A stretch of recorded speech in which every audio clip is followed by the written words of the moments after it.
I'd like to introduce my dear friend, James Visquenza, who is a survivor from the North Tower, and he will be here to introduce Dr. Stephen Jones. Thank you.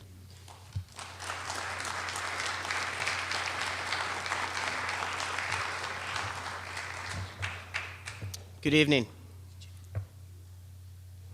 Okay. Good evening.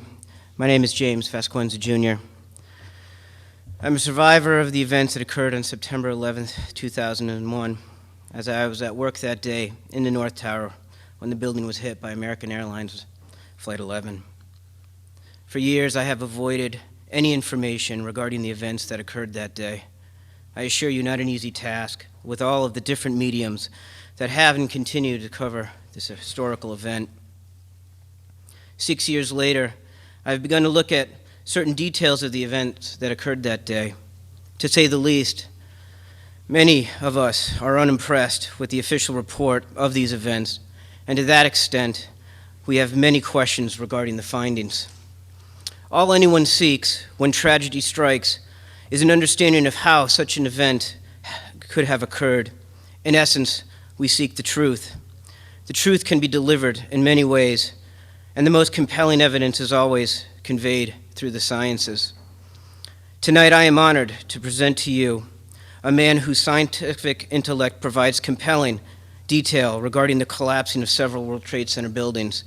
Ladies and gentlemen, please join me in welcoming Dr. Stephen Jones.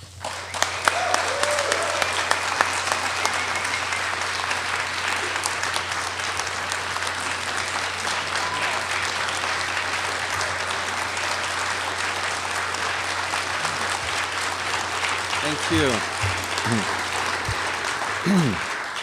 Thank you so much. And I really appreciate all the people I've met. It's overwhelming emotionally in many ways to meet with James and Patty and Bob and then the workers here, John and everybody. And I can't name everybody, so I'm sorry about that. Damon and the list goes on. It's been quite an experience, and let's get started here. So I guess I will use this microphone, Howard. It seems to be all right. So here you've seen earlier with Richard the collapse of World Trade Center 7. I have to show that. It's obligatory that everybody has to pass through that. And for myself, this is what interested me in 9/11 research about, well, it was spring of 2005. I remember quite well.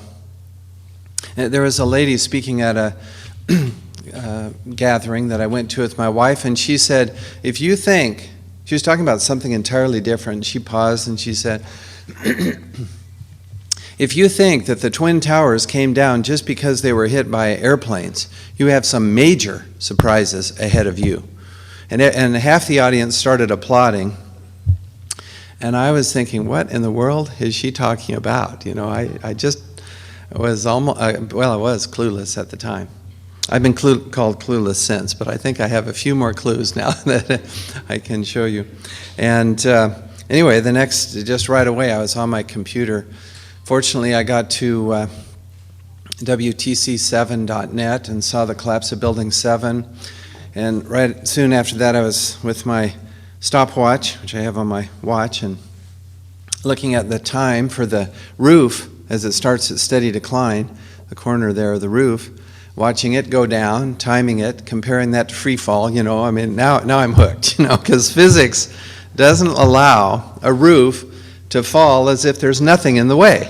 There's a lot of concrete and steel in the way, and that's going to slow it down. It's just conservation momentum, basic physics.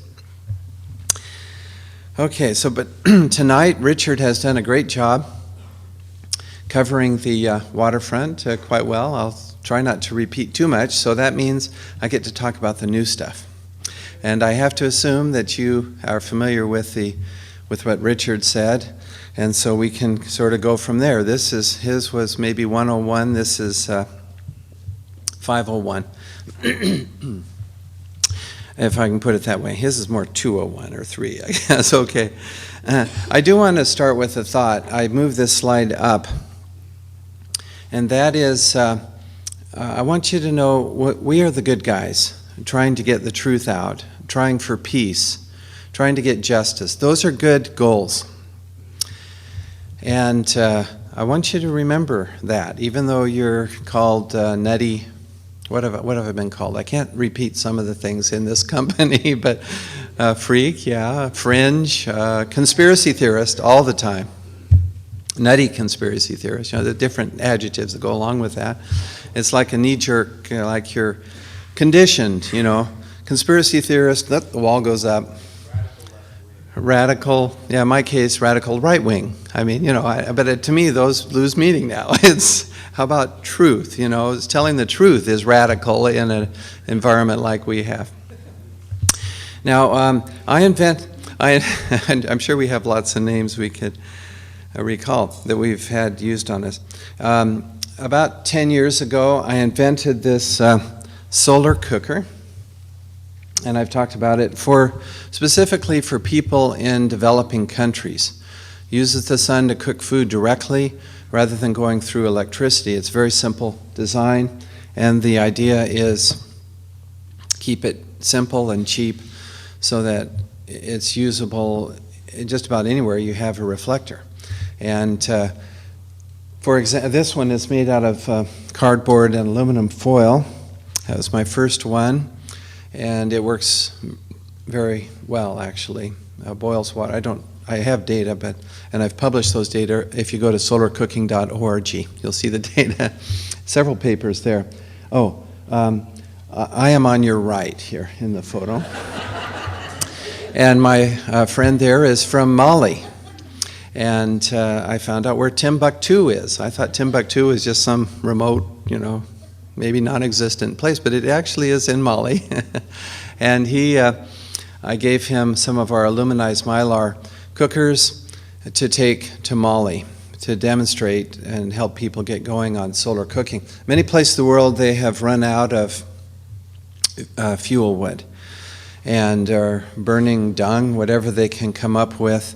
It's becoming a big problem in Haiti, for example, where we sent over 200 of the cookers. Students and I put these together to send to the folks in Haiti. A bunch have gone to Mozambique most recently, and I have I've only got about 150 foils left. I bought these aluminized mylar. Actually, I bought it in a roll. My sons helped me cut it, We just have had a wonderful time with this for about 10 years, and now I'm going to send whatever I have left I want to send it to Iraqi refugees. There are over 2 million Iraqis who've left their country because of the invasion of Iraq and the conditions there. And then there's about 1.9 million, this is from a BBC report, internally who've left their homes and displaced within Iraq. So about 4 million people have been driven from their homes because of this war. Now, as I've talked to a number of 9/11 truthers, if we can call ourselves that, and justice seekers, then I find that we need to help each other. This is difficult. When I first realized that what was going on here, you see, and Ellen Mariani, when I heard her testimony, she's talking to George Bush and saying, "I want some answers. My husband, he died in one of the planes, and he was in the Air Force." But anyway, some of you know Ellen's story. She tried a lawsuit, did not work out for her, lost her home in, I guess, New York, and so on. Others, I know, I took early retirement at age 57. I'll talk about that just a little bit because they wanted me to retire. But anyway, the point is we work together. We're doing fine, by the way. No, I'm not yes. And so I want to emphasize that. I want to point out, I also brought this slide up, that the truth movement that we're involved with is international. And I'm just so pleased to see Sophia and Richard out there and others. Steve, I think, is out there helping with DVDs and literature. I like to point people to this. You'll hear me mention it. Journal of 9/11 Studies.com. 90 papers now, peer-reviewed papers in this journal. So we've filtered through. That's the way science works. You know, you have kind of a filter, and you have various hypotheses, and some of them make it through because the data lets them through. As they confront the data, they make it through. Some don't, and and some don't at first, and then later they do. So keep that in mind. But that's the purpose of the journal, is to provide some filtering and to get the best ideas that we can. And we have now 90 papers. I realize that's getting quite a lot, but if you really want to climb the learning curve quickly, I would spend some time. Recommend that to you, as well as these other sites. The latest news, I usually turn to 9/11 Blogger, see what's going on. There are some other good places, 9/11 Truth and AE 9/11 with Richard Gage and so on, STJ. Media, building local groups, that is so important. You know, as I travel around, the strength is, we're all in this together, right? And the strength is in supporting each other, building these local support and education groups. Certainly it takes courage to speak out, and I want to emphasize the importance of civility. I've noticed that here. It's great, and good Yankee ingenuity combined with civility. It's just what we need. Okay, here we go. Just to remind you that the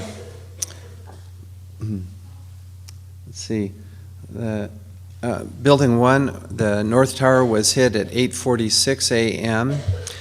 and 9:03, the South Tower. The Pentagon then was hit at approximately, there's some debate about the exact time, 9:38. The point is that's 52 minutes, and I want to start there. 52 minutes after the Building 1 was hit, that the Pentagon was hit. That's a lot of time without air defenses intercepting that aircraft. As Patty mentioned, you just don't fly up and shoot it down. You go up and try to work with the plane, and it had happened, was it 67 times or something like that in the year before 9/11, that military jets had been scrambled to escort planes that had gone off course and to help them. So this is a big puzzle, and I know the Jersey girls talked about this one. It's a big question. Why was our multi-trillion-dollar system not in effect that day?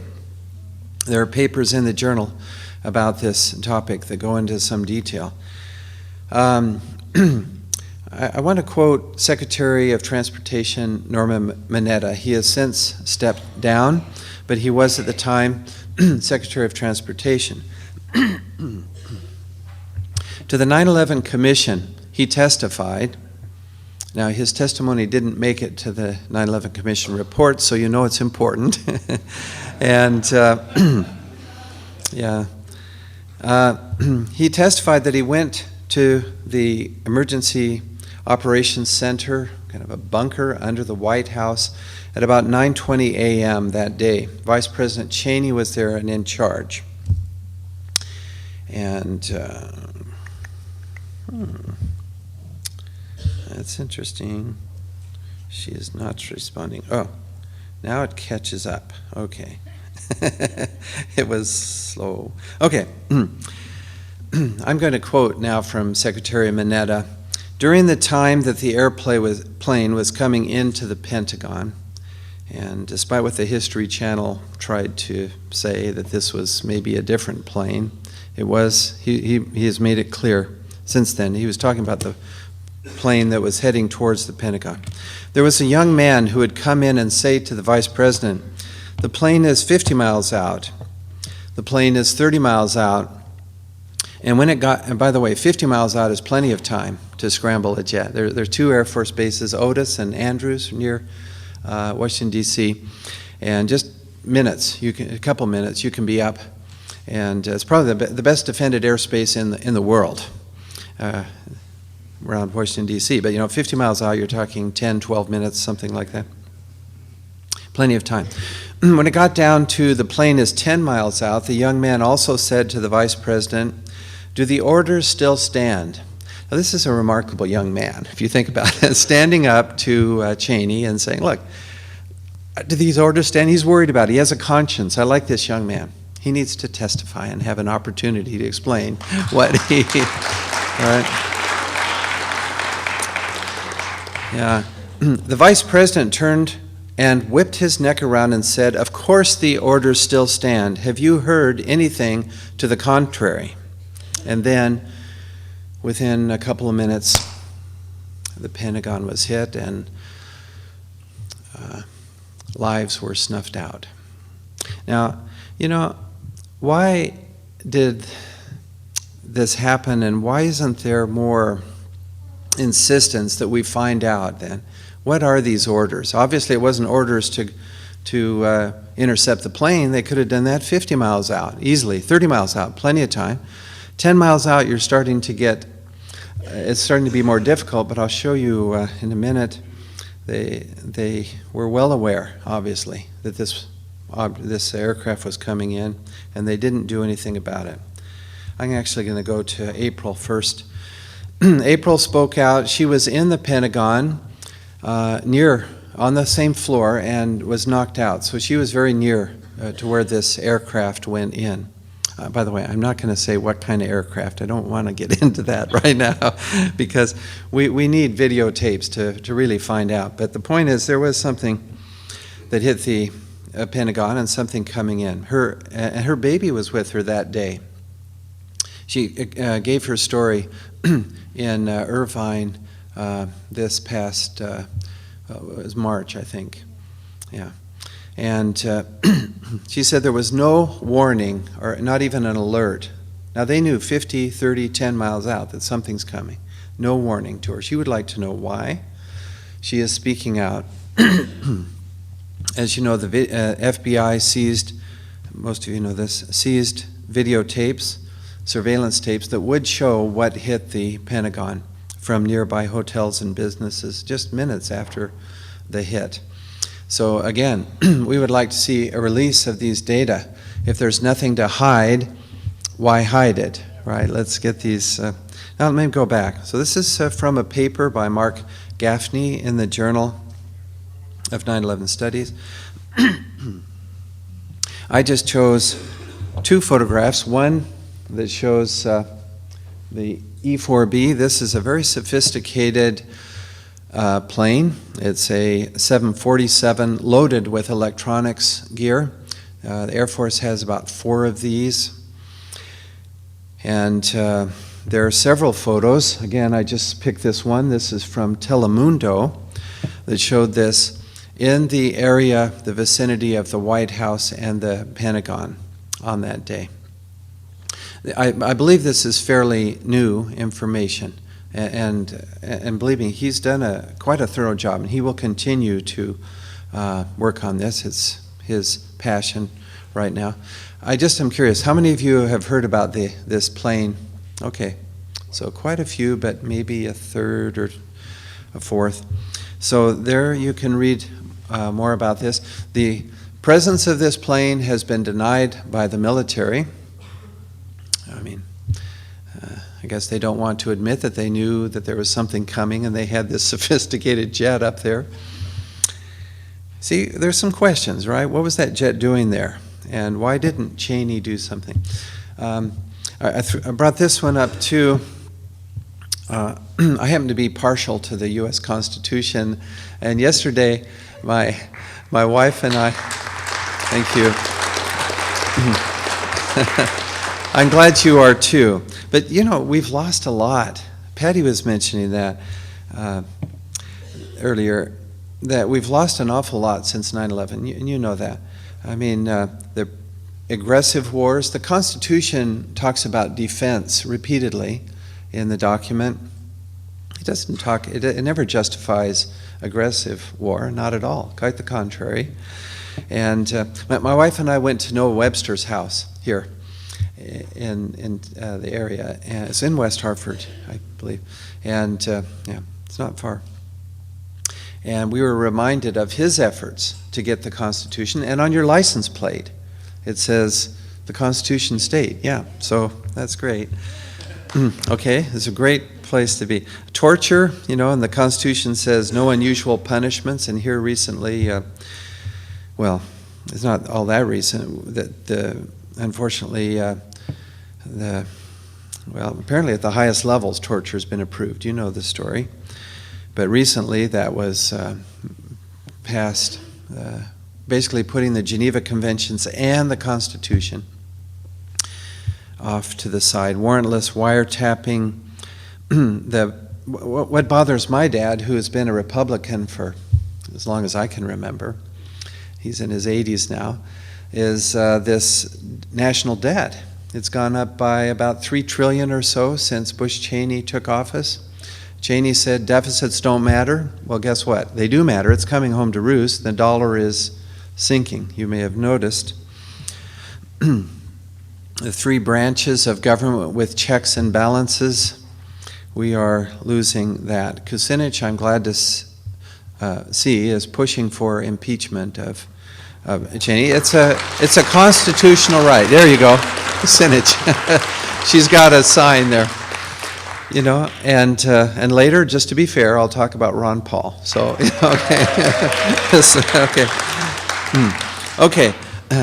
Richard showed this, reminds you that Building 7 was very solidly built, and the FEMA report talks about damage on the circled, a little hard to see, but it's let's see, that would be the south face of Building 7. You can read about it. My paper is in the journal September of 2006. We moved it over to the journal because I had to get it off my university website. You must get it off today. So I did, and put it in the journal within about a day or two.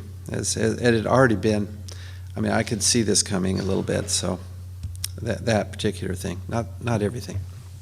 Anyway. About Building 7, the NIST report on the towers came out in October of 2005. And then I had this paper coming out in November, so I was busily reading through a lot of that NIST report, and along with others like Jim Hoffman and others that who else? Eric Douglas, I think. Anyway, we were kibitzing about this report and its flaws, which are many. Now, the report on Building 7 is long overdue. And they keep promising, well, it'll be, like they said it'd be last spring. And then in June, they said, well, in fact, this is the quote, June 29th, NIST expects, not much of a promise, to release its draft report on World Trade Center 7 by the end of the year. Well, the clock is ticking, and they've got a little time left. I would like to see them release at the same time the photos and videos that they obtained at taxpayer expense from private citizens, who dutifully filmed and videoed events of that day, so that is open to us to look at. Yeah. Okay, from the Loose Change movie, the final cut, which is coming up, I hope that it will be released and all of you will support that, going to it. I hope it'll be released in theaters. Do you know, John, if they're actually going? No. Not sure. Okay, anyway, they interviewed a November 27th, where? Keene, New Hampshire. King, thank you. King in New Hampshire. Keene, thank you. Okay, thank you. New Hampshire, that's great. It might even affect the election. Wouldn't that be something? Okay. Quoting a security guard who had been in Building 7 on 9/11 before either tower collapsed. He was asked to go in there and escort someone up to the area where Giuliani had an office, interestingly, in Building 7. We subsequently went to the stairwell and were going down the stairs when we reached the 6th floor. Now remember, this is before either tower had been hit. The landing that we were standing on gave way. There was an explosion, and the landing gave way. I was left there hanging. I had to climb back up, and now had to walk back up to the 8th floor. At the 8th floor, they were able, with the help of firemen, to find a way out. Now, this is before either of the towers had been hit, an explosion serious enough in Building 7 that they couldn't continue down the stairwell. Isn't that something? So this is new, I think, to most of you. Which? Oh, I'm sorry. Before it collapsed. You're right. I'm sorry. Before the. Thank you. I appreciate that. Yeah, I have it right here in writing. Before they collapsed. Thank you. Now, NIST has, in their report, a report, it said, NIST has found no evidence of a blast or controlled demolition event, you see. We'll talk, in fact, I'll mention it now. I've done quite a bit of work showing evidence in the dust for thermite, which Richard mentioned. Now, NIST then was asked about thermite. Have you looked for this thermite? It's part of the NFPA 921 code. Whenever there's a fire and what appears to be a crime scene, they're supposed to look for thermite. It's spelled out specifically. So they were asked, did you look for thermite? And they said, no. We didn't look for this, despite the code that requires it. And then they have the audacity, with all the eyewitnesses seeing flashes, hearing these explosion sounds, and this fellow in particular. I mean, there's a lot of eyewitnesses that came out early on. NIST has found no evidence of a blast or controlled demolition event. And did you look for residue of thermite? No, we didn't look. Yeah, so we didn't see anything. Okay. I feel, I want to quote also from NIST's effort to contract, which they did with a company called ARA in New Mexico, to analyze the collapse of WTC-7. So if you're having difficulty, what do? You outsource the study, and they did that with ARA. But here's what reads. This is on their site, solicitations, and they asked for Building 7. Now remember, this fellow said he was on the 6th floor, right? When the explosion, he couldn't get down. He had to go up to the 8th floor, and there he was able to get out. Create detailed floor analyses to determine likely modes of failure for floors 8 to 46. Don't look at anything below 8, please. And it has 47 stories, too. So as a scientist, that makes me say, wait a minute. The most interesting thing is below floor 8 and above floor 46. I mean, obviously, that's what I want to know about. And why do they take this unscientific approach of saying, now, when you study the collapse of this building, we don't want you to look below floor 8. It's just remarkable to me. And then they go on, due to failure of one or more supporting columns, you see, in the building. And so, now, I can help them out here. We already know who did it, don't we?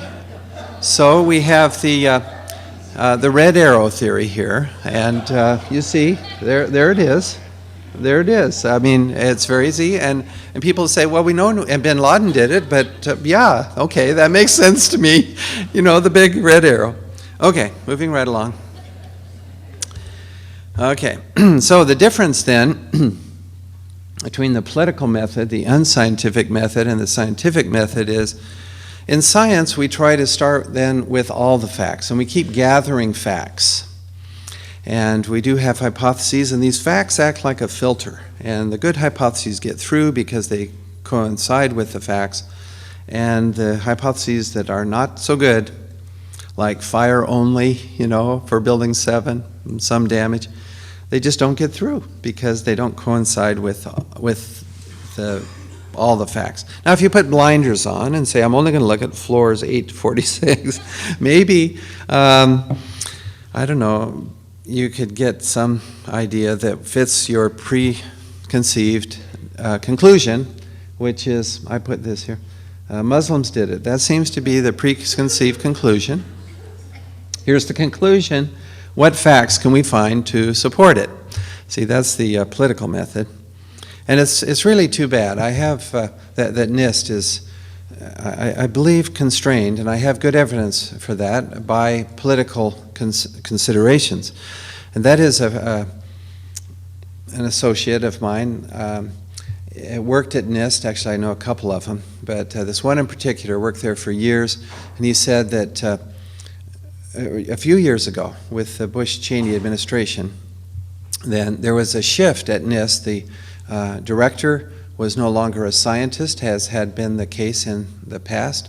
Instead, it was a political appointee that was politically oriented, and their reports had to be, now it's a different kind of filter, had to be filtered, but now it's a political filter. Will this meet the goals of the, I don't know, I guess I'll have to say the administration, or not? Now, in the Journal of 9/11 Studies, we have a good group of people, and I've pictured some of them here. Graham McQueen actually is here today. You know who this is? Yeah. David Ray Griffin, good friend of mine. This is someone you would like to know, some of you guys, I suppose. Laurie Manuel. This is Kevin Ryan. This is David Griscom, professor and a fellow of the American Physical Society. Has written a paper in the letters section of the journal. And then this is a student, University of British Columbia, I'm pretty sure I remembered that correctly, who's recently written a paper and went through the peer review process, and he had to work pretty hard to get it polished, but he did a good job. His paper is about the industrial military financial complex. Remember Eisenhower's warning and how this has now grown, and this Project for New American Century adopted a lot of these, you follow me, of these ideas, and yeah. So, but if you're not following me, you just go to the journal, there's the URL, and read his paper. It's great. And I think you'll enjoy it. He's a good young man. You know, it's difficult. When I first learned about 9/11, I spent some sleepless nights, and then I feel better now because there's a lot of people looking at this. It makes it easier if we're working together. The point of no stacked up floors is obvious when you look at the ground zero from above. The core columns are missing. These core columns, yeah, this is a picture that also I gave to Richard, but you see these core columns. I didn't take the picture, obviously. They're enormous in these towers. And the floor pans going around, then FEMA came up with this idea that those floor pans pancaked. But then, how do you explain the core? What happened to the core? It's interconnected. It's very sturdy, you know, these huge steel columns. I guess I'll use this expression. A friend of mine said, you know, it's like the FEMA explanation would be the floor pans drop. So you drop your pants, and all of a sudden your legs disintegrate. You know, that's you know, I mean that just doesn't happen. You see what I mean? So you see, I mean, what happened to the core? Where are the core columns? They're just gone. And besides that, there's no pancaking. So NIST caught on quickly. The pancaking notion, which is promoted also by a NOVA presentation, some of you may have seen that. This pancaking idea was just rejected by NIST. They said, no, that's not it. And Richard explained also this question, but so I'll move on now to the latest this year. Bezant and all wrote a paper. It has been published. Journal of Engineering Mechanics, as I recall. And this is the picture now. So without the pancake theory, that one it didn't pass the filter. Even they admit that doesn't pass the filter of facts. So what do? They have essentially an intact block here that pushes down. You see the crush down phase, pushes the rest of the building down, crushes it, boom, boom, boom, boom, boom, just amazing.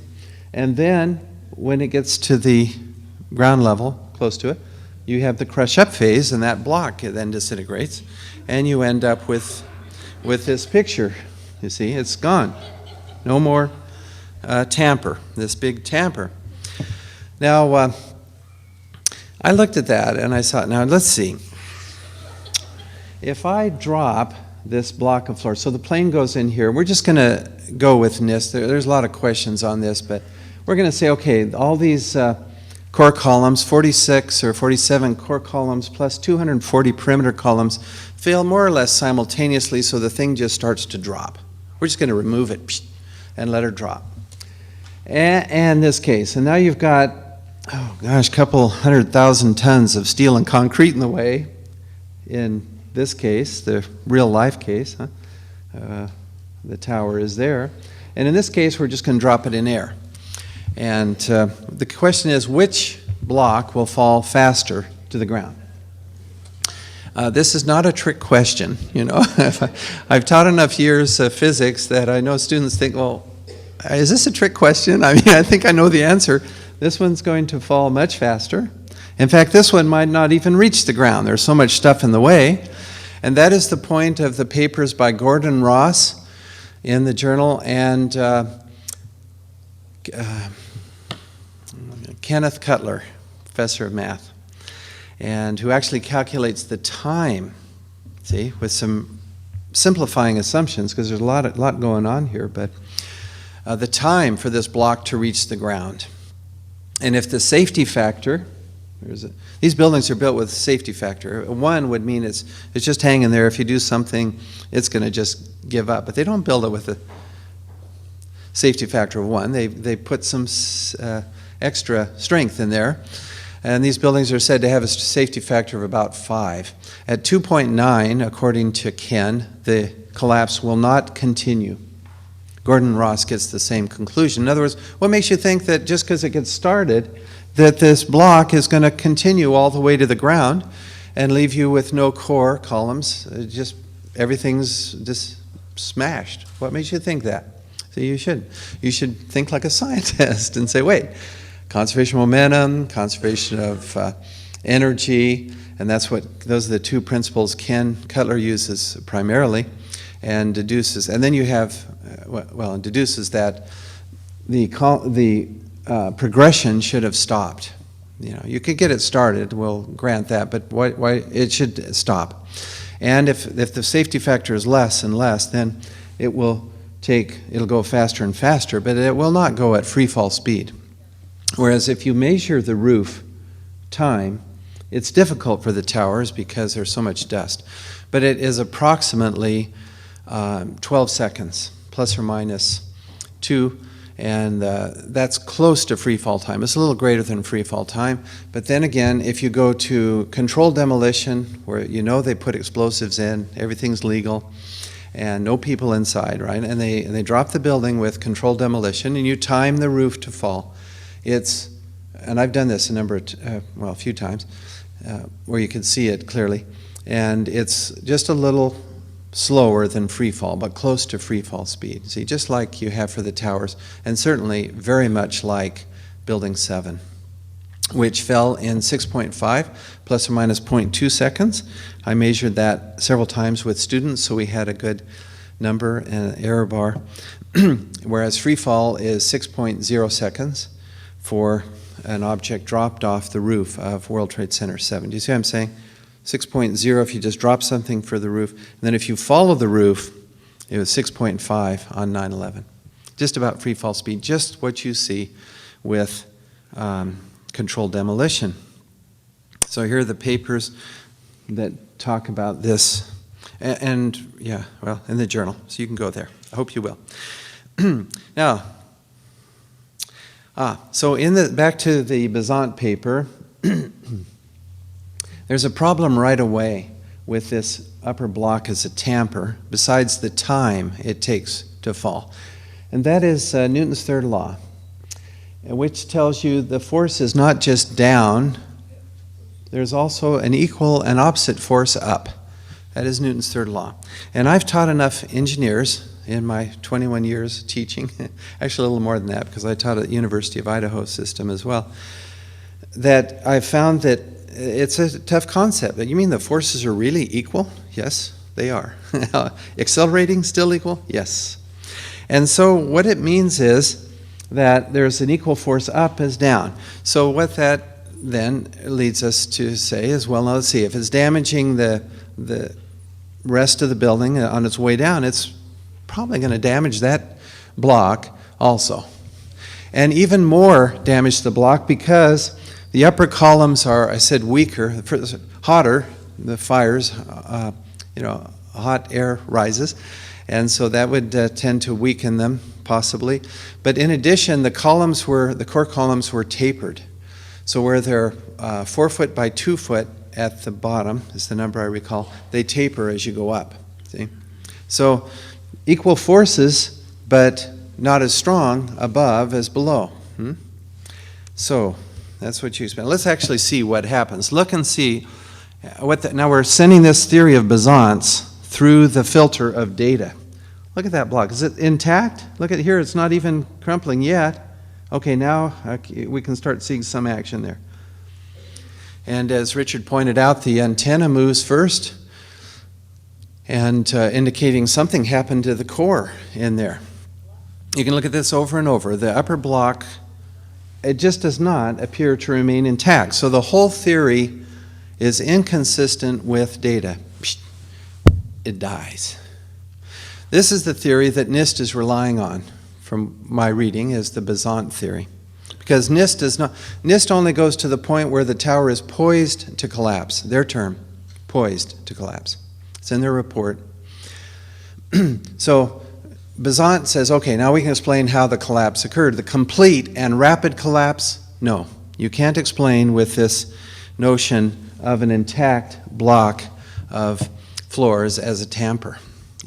We have to consider Newton's third law, conservation of momentum, conservation of energy. It dies. Now, a friend of mine and I are have written a response paper to Besant, and we've submitted it to a major journal, and we'll see. It actually has been provisionally accepted. In other words, it passed the first round of peer review. So I'm pleased to announce that because it's been a long time trying. I've been at this for about, 2.5 years, and we're just really hopeful then that we can get that. Let me just point that out, into a major journal. This is my first major paper. I'm the first author, on this paper in Physical Review Letters, paper on muon catalyzed fusion. The reason I bring this in is not to brag, although I am pleased by this paper. It has stood the test of time. This was in 1983. I began studying muon catalyzed fusion in 79. It's just about 1979. So 4 years to get into a major journal. It's been 2.5 years on 9/11, and we're getting now, I hope, into a major journal. We've passed the first hoop, the first peer review. Let's see, Richard talked about that. Let's skip this. Again, these squibs that you see the squib? The Besant says, well, this is this intact, it's like a piston, and it forces air out. That's their explanation. Well, that's only supposed to be towards the last, first of all, in their paper, whereas you see here this jet blasting out way below the destruction zone. And second of all, we've already seen that this upper block did not remain as a piston. Sorry, guys. You hit the facts, you die. I mean, your theory dies. I don't mean you do. No, your theory. Okay. That's the way it is in science, by the way. And we have to understand and accept that when our pet ideas don't square with observation, we then have to let them go and let the chips fall where they may. Okay. On April 11th of this year, Bob McIlvaine, Bill Doyle, family members of 9/11 victims, and myself, Kevin Ryan, Richard Gage, group Scholars for 9/11 Truth and Justice, we filed a petition with NIST demanding that it correct its erroneous methods and findings. This is a procedure that is recognized to get these guys to wake up. Okay. On September 27th of this year, they responded. They were late, but they did respond. And here's what they stated. And just see how this makes you feel. This is their response. We say, look, you got errors in this. Okay, here's their response. Oh, boy. I wonder if this thing's too hot or something. I guess I need a drum roll. It won't work without a drum roll. Okay, here we go. NIST replied, "We are unable to provide a full explanation of the total collapse," referring to the towers. This is in a letter, a formal letter, in response to our request for correction, and they admit we are unable to provide a full explanation of the total collapse. See? New. And I'm saying, well, we're going to appeal, and they want us to say, oh, well, that's wonderful. We'll just go away now and be quiet. No, we want to. They spent like $20 million to get to this point. They're unable. Man alive.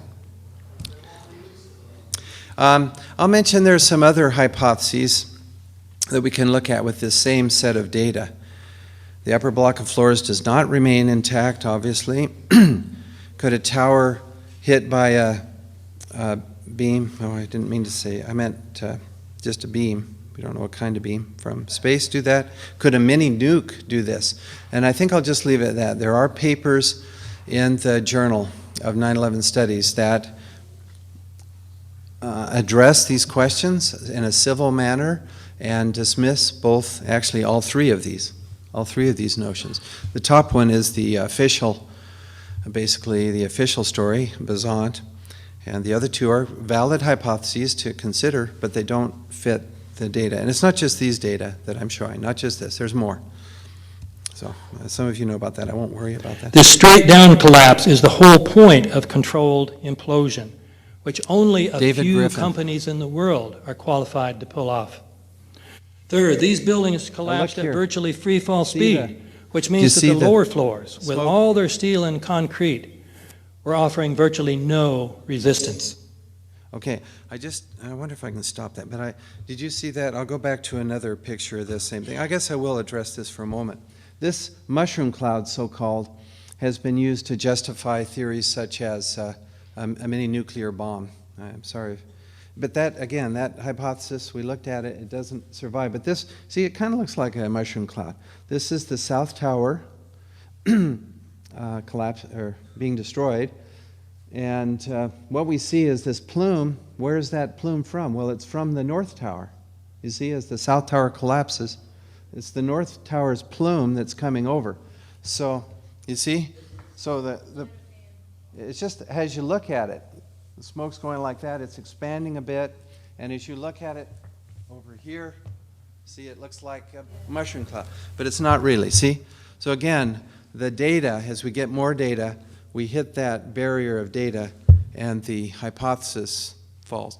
The mini-nuke theory also falls because it just simply is not the radioactivity. But we have looked at these. This straight down. Not the radioactivity. But we have looked at these. This straight down. Okay. This straight. Yes, thank you, David. We'll move on now.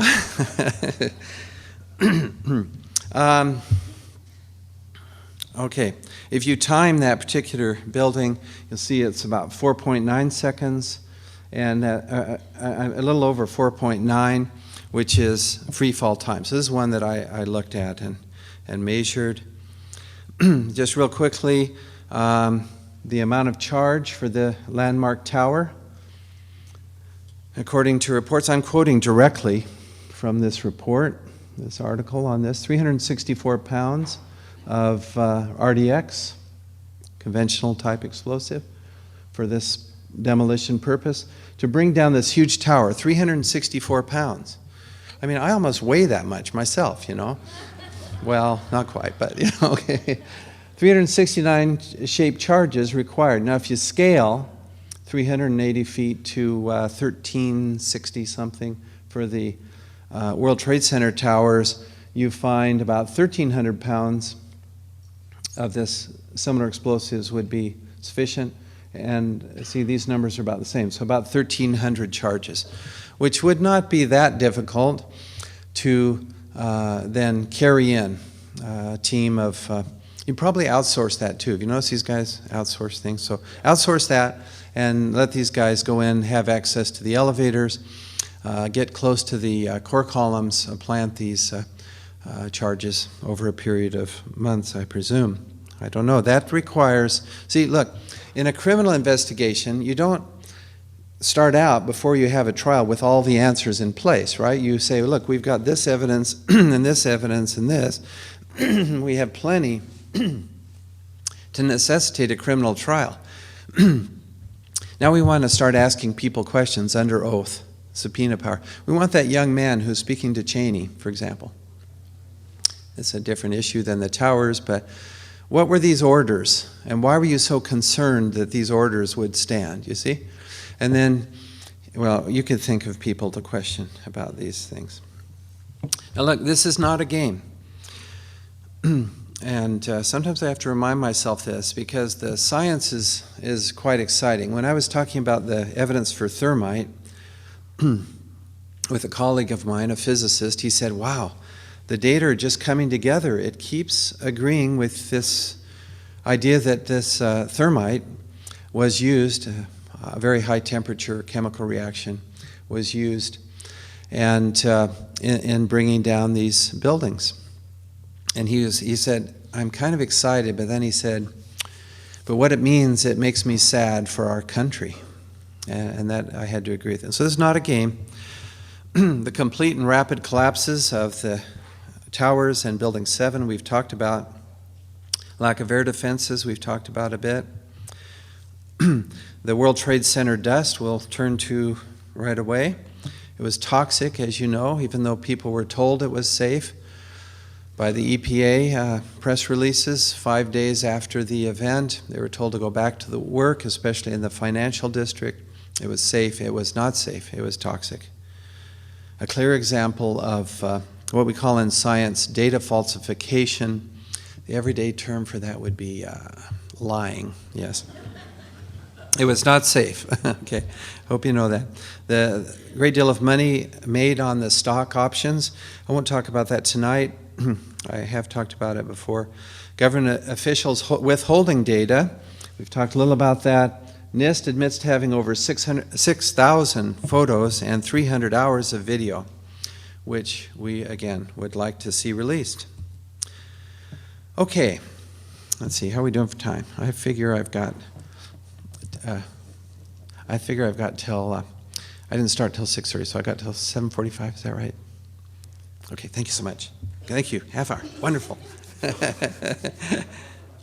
I'll have to move quickly.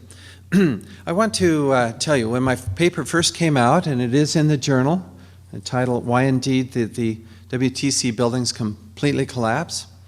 When this paper first appeared, and just within a few days, it was on the internet, I received emails from a contractor. He also sent these emails to administrators at my university, and he said, quote, "The publication of this article can be stopped, and I have the contacts to make this happen. You need to give this very serious consideration. This is an issue that is more important than any individual career." I was pretty sure he was referring to my career. And by the way, I had received at this point 2 awards for teaching. A full professor of physics. I taught for about 20 years. I believe I was well respected, and I enjoyed my position there. I soon lost it, but my position, but did I lose my temper too? Maybe.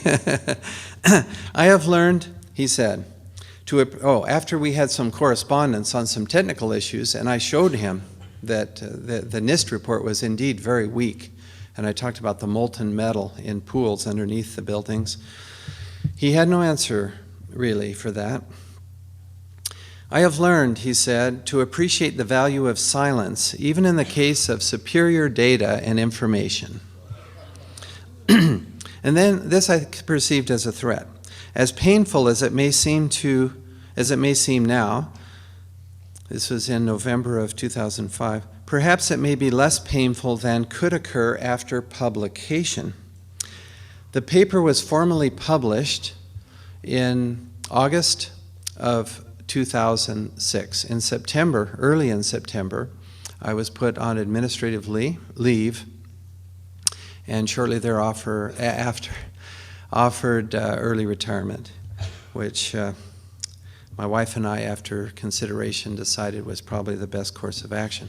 Since then, I've been reading John Perkins' books, one of which is The Confessions of an Economic Hitman, and the other is The Secret History of the American Empire, approximately, title. Have any of you read those books? Good group. He immediately, oh man, he was right back. And this time he was talking about legal action against me and saying, you should not talk about thermite. And I pointed out to him, I teach physical science. We have a thermite demonstration to these kids. We don't think it's anything dangerous. His argument was that, well, maybe you're telling the terrorists something they don't know, and they, this thermite. And I pointed out, you can buy thermite on eBay. It's not like it's a big secret, okay? And so I just wouldn't go along with him. He said, maybe you would consider a grant. He said, I have contacts with Homeland Security, and I could get you a big grant. And he even gave me 2 different ideas, one of which was putting redwood around the steel beams in existing buildings as a way to slow down the fire attacking the columns and so on.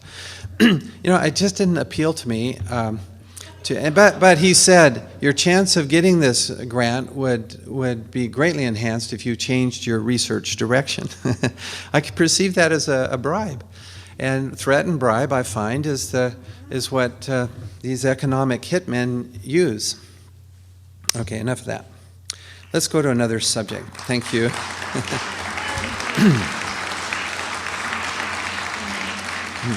This is amateur video of this molten, this orange-colored, orange-yellow molten material. Now notice the ash there, the white ash drifting away.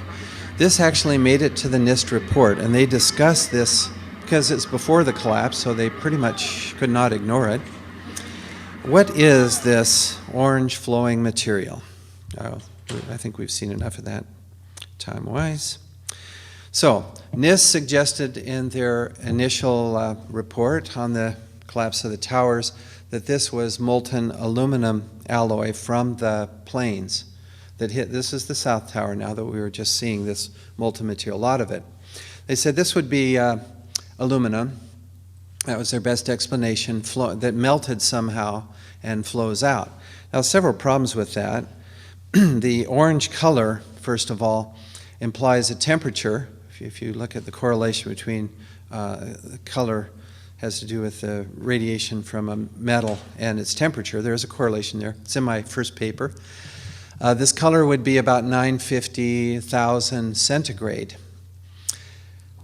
I'm going to use centigrade, I'm sorry, because that's what I use all the time. So, very hot, okay. Yellow hot. You've seen red hot, that's about 650 centigrade. Okay, now we're calibrated. Anyway, they said, so first of all, how do you get the aluminum to stay around while you heat it up? You see, aluminum melts at around 600, and it varies quite a bit depending on the alloy, but roughly 600 centigrade. So how do you get it to stick around while you heat it up to 1,000 centigrade? In a big pot in there, big pot, and then you dump it out. Well, it's tough, okay? But then beyond that, we actually did heat up. A friend of mine, Wes Lifforth, he has a paper in the journal on this subject too. It's in my first paper also. We heated up a steel pot to orange to yellow hot. And then we poured the aluminum out, with aluminum in, poured the aluminum out. So the steel was orange, glowing, solid though still, right? And the aluminum was silvery. We're students, we all saw it was silvery. But from the South Tower, this material clearly is not silvery, it is a orange to yellow color. Aha. When you pour out aluminum in daylight conditions, then it appears silvery. And that has to do with the free electrons in the aluminum, and its emissivity is very high for those of you who want to know about that. Lead does the same thing. Heat it up, pour it out at these temperatures, it appears silvery. NIST responded, finally, to my question about this. It was in my paper. Okay, initially they said NIST concluded the source of the molten metal was aluminum alloys from the aircraft, known to melt between 475 and 640 degrees Celsius, depending on the alloy, well below the expected temperatures, about 1,000 Celsius in the vicinity of the fire. So far, let's see what they say. Aluminum is not expected to ignite, no visual indication the material flowing was burning. And then here's where they admit now. This is in a report that came out 2006, so this is almost a year after their Towers report. Pure liquid aluminum would be expected to appear silvery. So they agreed with this. That was 1 point in our favor. That was good. So, but then they have an explanation. However, the molten metal was very likely mixed with large amounts of hot, partially burned, organic materials, furniture, carpet, partitions, computers, which can, I paused on that word, but anyway, which can display an orange glow, much like logs burning in a fireplace. Now, this can suggested to me that they hadn't actually tried to do this. So the next day, I'm out there doing the experiment. If I think it will. Thanks. Okay, here we go. So, how do we find out what it looks like, aluminum, when you put wood, plastic? It still doesn't answer the question how you get it up to these higher temperatures, but okay, we'll try it. We'll put wood and plastic in. Here's the first experiment. When you put it in, the stuff burns. Plastic, wood, paper, all that, it just burns in there. Here's my friend Wes, and he's going to pour it out. Watch the color. Oops. Oop. Oh, dang. It skipped. Watch now. It's going to do it again. Pour it out, and it's silvery. And you can see that with the eye, too. The aluminum, not surprisingly, is silvery. What happened is we looked at it, the organic material burned, but it also floated on the, tended to float on the liquid aluminum. So we did a second set of experiments. Now this is a young fellow that came to the university from NIST. He couldn't believe that they'd make a statement like that unless they had tried it, you know. So he said, I want to try it. And I said, okay, please, join the experiment. He wanted me to use ash. This is from my wood-burning stove, which has never melted, by the way. You know, my wood-burning stove never has. It's amazing. It's steel. Not worried about it. Anyway, took some ash and plastic, and later we'll put glass in there. Heat the whole brew up here. Just get it as hot as we can. And I want to show you this. This is this young man, physics. He's stirring with a long-handled screwdriver, stirring and stirring. We worked on that for about an hour, he was trying to get the ash to mix in, organics to mix in and glow, and it just wouldn't do it.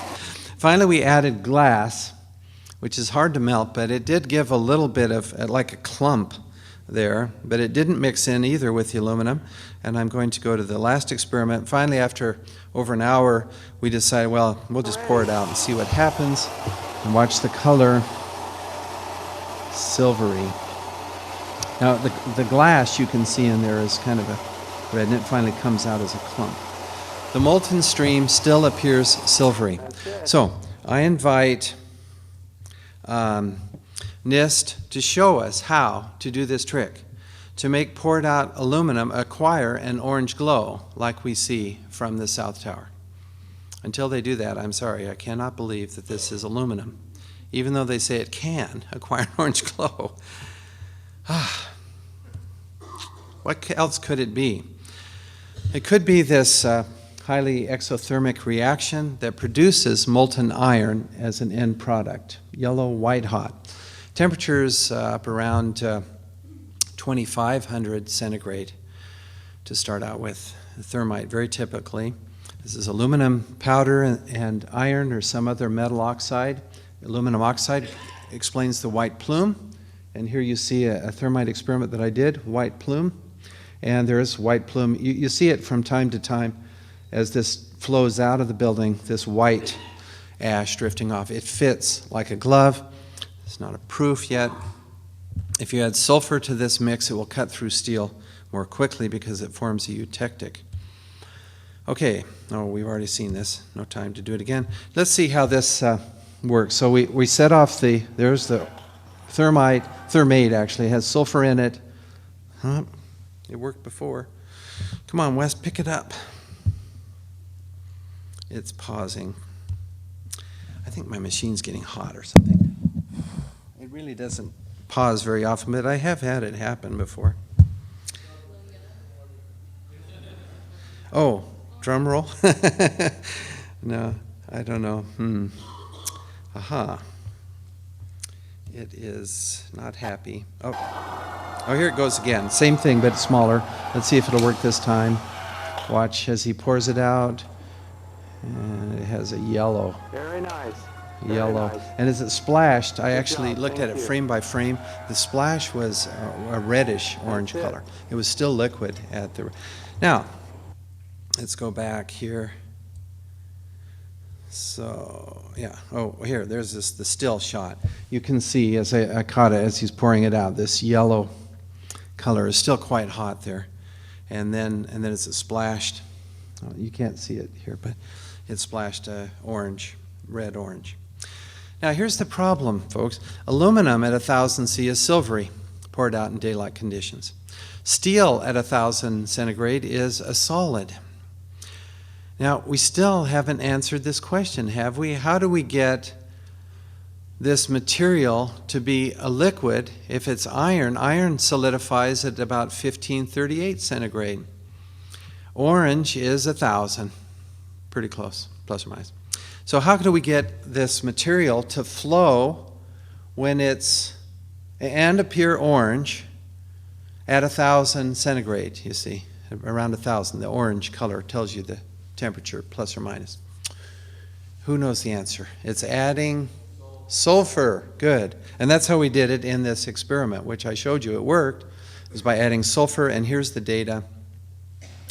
Forms a eutectic. You can have here's iron, sulfide, iron oxide. 940 centigrade, you can still have a liquid. So there's the answer. It forms a eutectic. It's called. It lowers the melting point, and sulfur does. That's one of the reasons you don't have a lot of sulfur. Oh, in your steel. Okay, here's a thermite cutter. It was pretty fast. I'll show that again. It's for sale for demolition purposes, and we see it cutting through a steel rod in a fraction of a second. People used to say to me, well, what, you're going to put this thermite and let it melt through steel? You don't have to. You just buy this thing. It's available around, and it's the work of Robert Moore, who's here. Thank you, Robert, for finding this. It's great. This company sells these. I'm sure if we can buy one, watch closely as it punches through the steel. You see that spray? And I built one of these. And we put a piece of steel and zapped a hole in the steel. So it is very effective. It's not very hard. They had the patent. Robert found it, and I figured out, well, I can make one of those. And it works like a charm. Oh, that spray, when you get a spray, you get molten. Oh, man, I haven't even talked about the molten spheres. Forget the molten metal underneath. Sophia will talk about it. Read the journal. Okay, spheres. If you have thermite cutters, you expect then from this spray to have droplets of this molten metal in the air, and then those solidify, and you'd expect to have microspheres in the, I'll just call them spheres, in the dust, and they're rough sphere shapes. And here, sure enough, you see shiny spheres and glassy spheres in the World Trade Center dust in abundance, and other labs have seen this too, no question about it. The first one came from this apartment across the street about a week after 9/11. The second sample was collected by a scientist on the 14th, 4 blocks from the ground zero, and the dust had enough pressure to get around the window, underneath, on the indoor window sill. It's a wonderful sample. Tonight, yes, it was this evening, 2 in the audience told me that they have, one in particular, a sample collected the very day, during the daytime of 9/11. There's no chance of contamination from, see, I hear these debunkers saying, well, maybe it's cleanup, and during the cleanup procedure you get these spheres, right, cutting the steel. The spheres look different, and that's not something just to rule out. It's a good concept, but anyway, we have this sample from 3 days and long ways away, you see, to get away from that, and then we'll soon have the day of sample. These samples that we've looked at all show the same thing. And besides that, when you cut steel, it doesn't have a lot of aluminum. I'll show you the spheres that we find do iron, aluminum, and sometimes sulfur. I want to mention that Damon, who's running the conference with James, who introduced me tonight, provided this briefcase and contents and dust from the North Tower. The problem is that it was recovered in September of 2002, so a year later, and we're looking for samples that are very close to the time, however, to 9/11. However, it does show, it confirms other results, and you can see the little spheres. This is with an scanning electron microscope, SEM. Now, these are spheres from thermite. When you blast thermite, you also get these molten droplets. They solidify in the air. These are the spheres. They look very much the same. This one is from the World Trade Center dust. These two are from thermite. And we compare these. Here's the pattern from the World Trade Center that we observe with this particular sphere. Iron, a little bit of copper and manganese. S, sulfur. Significant amount of sulfur and aluminum. And of course, oxygen. Okay, now we compare with thermite. USGS and others also report the existence of these iron-rich spheres is already a problem. How do you get temperatures high enough to get these spheres, especially those that don't have sulfur, which we find in the fires, right? Okay, the R.J. Lee report also reports spherical iron particles. How do you get temperatures high enough? Notice in this one there's no sulfur. So it's not the sulfur that's giving you the melt. You see, you have to get up to very close to 1500. Fe2O3 actually has a higher melting point than that. It's around 16 something. So how do you get those temperatures with these fires, folks?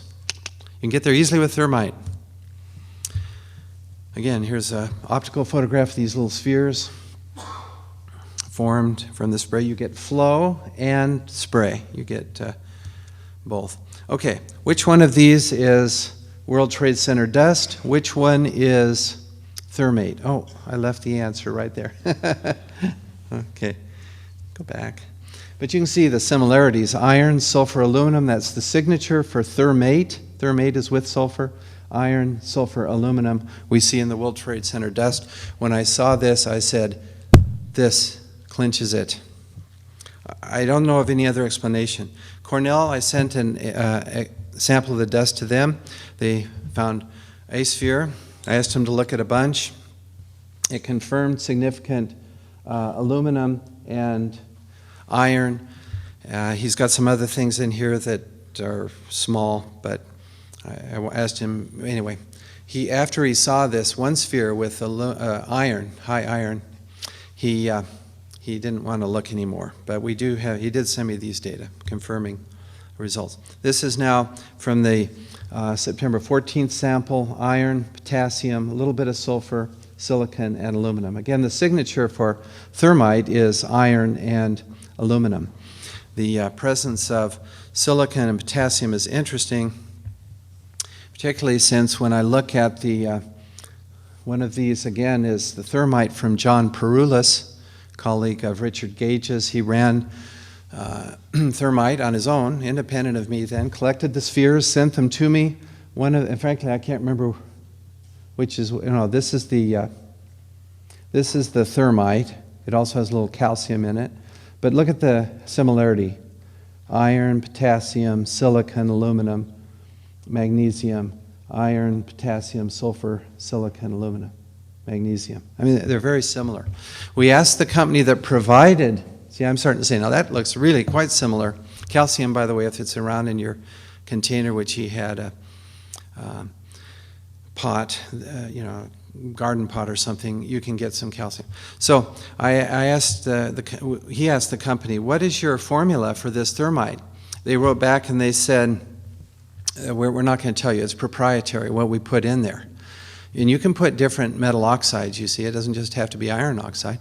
But then they added significantly that they did not add sulfur.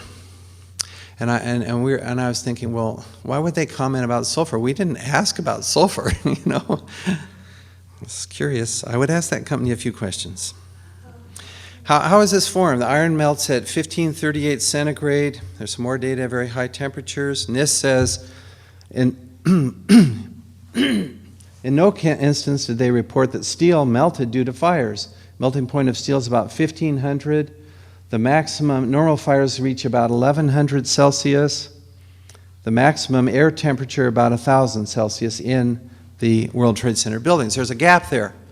1500 to melt iron. We see the spheres. We see the stuff flowing out of the building. The maximum temperature of the fire is 1100. How do you bridge that gap? The only way is some reaction, chemical reaction, that I can see, other than fires. It is proof. Just that alone, the temperature gap. Remember that term, temperature gap. And lead-coated, and Richard talked about this. Sulfur in the steel was observed.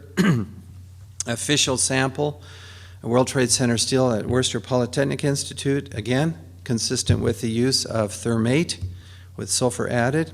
This is an independent laboratory now. World Trade Center steel, seeing sulfur in the steel. To me, folks, it's just like, this is obvious copper in there too.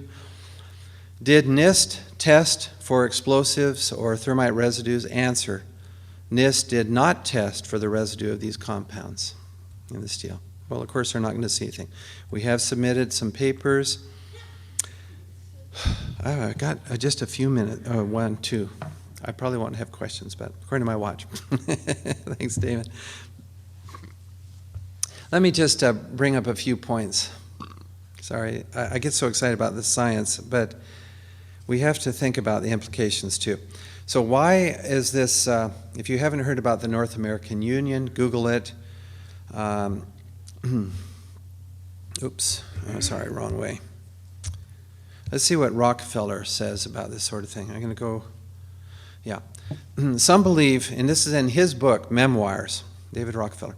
Some believe we are part of a secret cabal working against the best interests of the United States, characterizing my family and me as internationalists and of conspiring, he used the word, with others around the globe to build a more integrated global political and economic structure, one world, if you will. If that's the charge, he's obviously going to deny it, right? If that's the charge, I stand guilty, and I am proud of it. David Rockefeller. New World Order, as mentioned, you remember, by President Bush Sr., but also by the current president.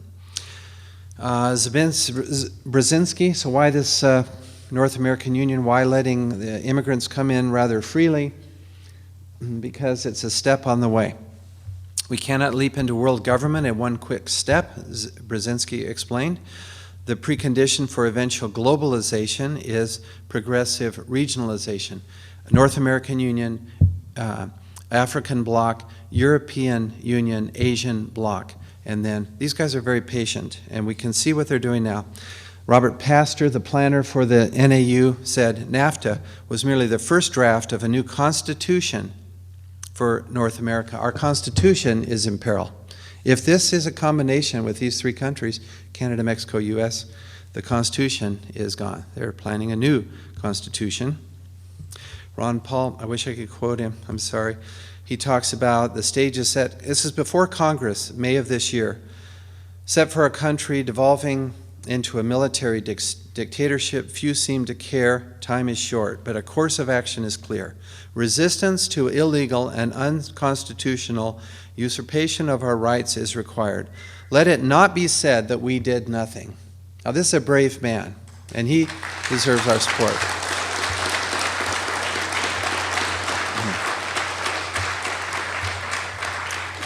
And I'll conclude with this thought.